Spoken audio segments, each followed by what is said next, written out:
இன்றே டவுன்லோட் செய்து உங்கள் ஃபேவரட் ஷோக்களை என்ஜாய் பண்ணுங்க. புவனேஸ்வரியும் அவங்க அண்ணன் பசுபதியும் இவ வாபஸ் வாங்கலன்னா உங்க பொண்ணோட கதியை நினைச்சு நீங்க ரொம்ப வருத்தப்படுவீங்கன்னு மிரட்டிட்டு போனாங்க ஐயா.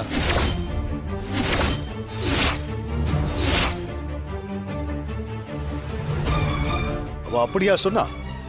பதவிக்காக உயிரியை எடுக்கிற அளவுக்கு போராடே, இவளையெல்லாம் சும்மா விடவே கூடாது. ஐயா, ஒத்த பிள்ளை கஷ்டப்பட்டு படிக்க வச்சு ஆளாக்கி இருக்கேன். நான் கடையில இருக்கிறதுனால எல்லா இடத்துக்கும் அவ தான் தனியா போயிட்டு வரா. அதாங்க ரொம்ப பயமா இருக்கு எனக்கு. நீ என்னமா சொல்ற? உன் அப்பா ரொம்ப பயப்படுறாரு. எனக்கு எந்த பயமும் இல்லைங்கய்யா. ஊருக்கு நல்லது செய்யணும்னு நினைக்கும் போது இந்த மாதிரியான ஆட்கள் பிரச்சனை பண்ணி பயப்பட வைக்கிறது சகஜம் தானே.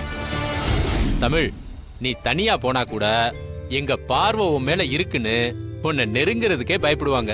அதனால நீ தைரியமா இருடா. அவளை வர வைக்கிறதுக்கு ஏதாவது யோசனை இருந்தா சொல்ல. உங்களுக்கு நெஞ்சு வலின்னு அந்த பொண்ணு வீட்டுக்கு நான் ஃபோன் பண்ணி சொல்லிடுறேன். ஐயோ, ஒரு நிமிஷம் இருங்க.